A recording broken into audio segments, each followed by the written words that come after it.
Now, the United States has sworn in a new president who promises to commit more to fighting the pandemic than his predecessor, as well as on other issues such as climate change. The Prime Minister received the call from President Joe Biden, the first leader in Europe to do so since his inauguration on Wednesday. Well, to talk about this and the rest of the week's politics, I'm joined now by Peter Cardwell, political commentator and former Conservative special advisor, and also Sonia Sodha, chief leader writer at The Observer and former senior policy advisor to Ed Miliband. Thanks very much. Peter, to you first of all, this phone call from Joe Biden, how pleased was Boris Johnson to receive that? We've seen the photos, thumbs up. He's obviously thrilled, but how important was it?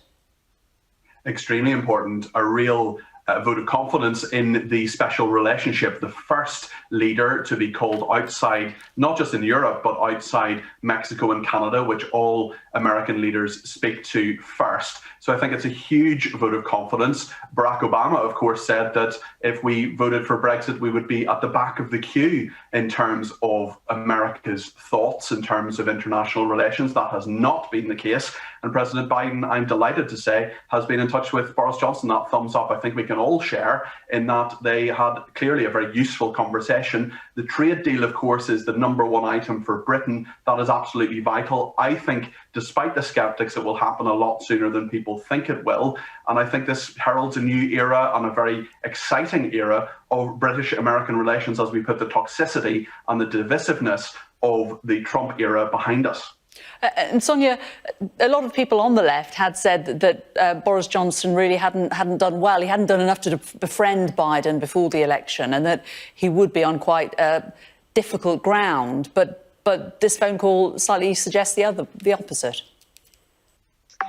Well, I think it's important not to put too much stress on an initial, what I'm sure was a very short congratulatory phone call. I mean, Biden is a seasoned pro. There was no way that he was going to kind of, do an obvious snub to the Prime Minister in the UK. It just wouldn't be befitting of an American president. So I don't think there was ever any sort of risk of that. But I do think, I'm less optimistic than Peter on a US trade deal. I think the US has got many more priorities ahead of a trade deal with a relatively small economy like the UK. I think Biden has made very, very clear that he is incredibly proud of his Irish links. He often quotes Irish poets in his speeches. And, politicians in the US have been clear that if there are any negative kind of repercussions of the Brexit trade deal for Northern Ireland and the Northern Ireland peace process, we really hope there won't be. But if there are negative repercussions, and we're already seeing some frictions on the border, the Irish Sea, supermarkets in Northern Ireland not being able to get all the goods they normally would from the rest of the UK, then there may be implications. So I think it's obviously not a bad sign. Good, the phone call has happened, but I don't think we should be sort of ticking the box or cracking open the champagne to celebrate a trade deal yet. OK. Peter Cardwell, to COVID, and of course it dominating all of the news this week as ever, the vaccine rollout seems to be going OK. The problem, though, fundamentally is one of getting the vaccines, isn't it? There's not a problem with people being willing to put it into arms. But do you think the government has missed a trick on actually getting it out to the centres more efficiently? No, I think they've got it out to the centres extremely efficiently. I think there are problems with supply, but that's one for Pfizer rather than the government. I think the UK government, despite the criticism in terms of how it's handled COVID in general, has played an absolute blinder in getting the vaccine out. We've vaccinated more people in the last 3 days than France has in total. There are many vaccination centres, and we have lots and lots of people, the elderly, the vulnerable, who are getting those 7 days a week now in some parts of the UK. It's only the snow and the supply from Pfizer that is stopping that. There are an army of medical volunteers and professionals here in Northern Ireland, where I'm talking to you from at the moment. There are, of course, people who have volunteered. There are lots of centres that we're ahead of many other countries, of course.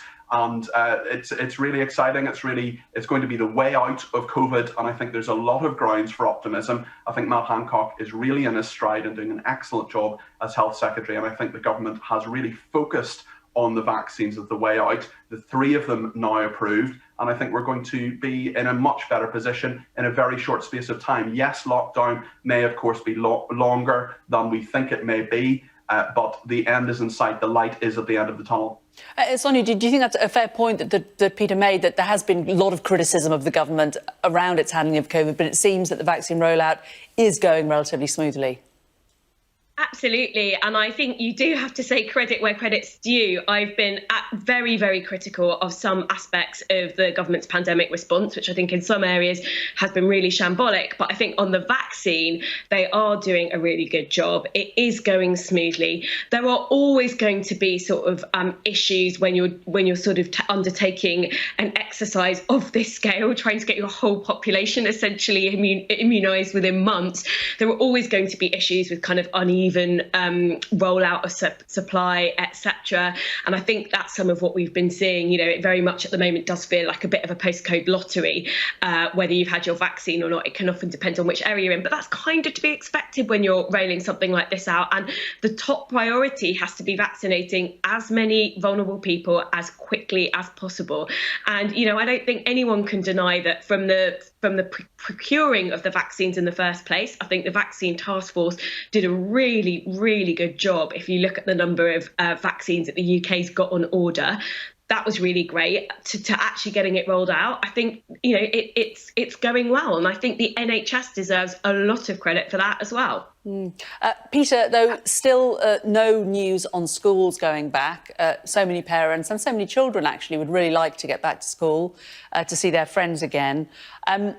Do you think the government, which the cabinet especially, largely dominated by men, really appreciate the importance for so many households around the country and a lot of mums who appear anecdotally to be shouldering a lot of the burden of homeschooling, to get the schools open as soon as possible?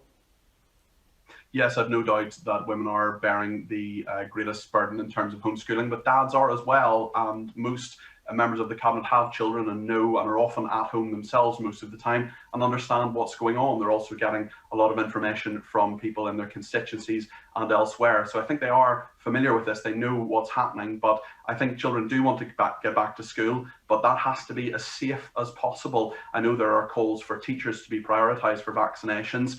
I think they have a strong case, but I want elderly and vulnerable people to be vaccinated as a priority. I think there's also cases, we were hearing from Becky Johnson's report earlier in the hour there, about foster carers, for example. I have some experience of the foster care system and know what a fantastic job foster carers do. I also think, people in supermarkets who work in supermarkets may also have a strong case. I was in the supermarket this morning and lots of people working there were in masks and so on. So I think children do want to get back to school. I think there's a real mental health crisis that may be down the line. I think it's happening already as well. Children need to be educated. They've lost so much of the years of school. I know teachers are frustrated right across the UK. They want to teach. They do a great job, of course. And it's really important that they get back as soon as possible. But of course, those children can contaminate each other and then contaminate their parents. So it's not just about the teachers being vaccinated. It's about children coming in contact with one another and possibly contaminating one another, perhaps not catching COVID themselves, but passing it on to another household. And we need to be really careful about that and not rush schools back. It's a very difficult balance for the government. And Sonia, just briefly, do you think that extending vaccinations to teachers should be a priority? So, like Peter, I think we have to vaccinate those at greatest risk of death first. But once we've done that, I personally think we should be vaccinating all workers who have to go out to work at the front line to keep essential services going. Now, that would include teachers, it would include police officers, nursery workers, very important, but also supermarket workers and bus drivers. So I think people who have to go to work because during the pandemic have got a greater claim to vaccination than people who are able to work from home. So yes, I do think they should take priority alongside some other groups once we've finished vaccinating people who are very vulnerable to COVID. OK, well, great to talk to you both. I was hoping to ask you about the Prime Minister and his naps, although Number 10 say that he doesn't do it. But luckily, neither of you two napping this afternoon. Peter Cardwell and Sonia Sodha, thank you both very much. She's off for one now, she says. This is Sky News.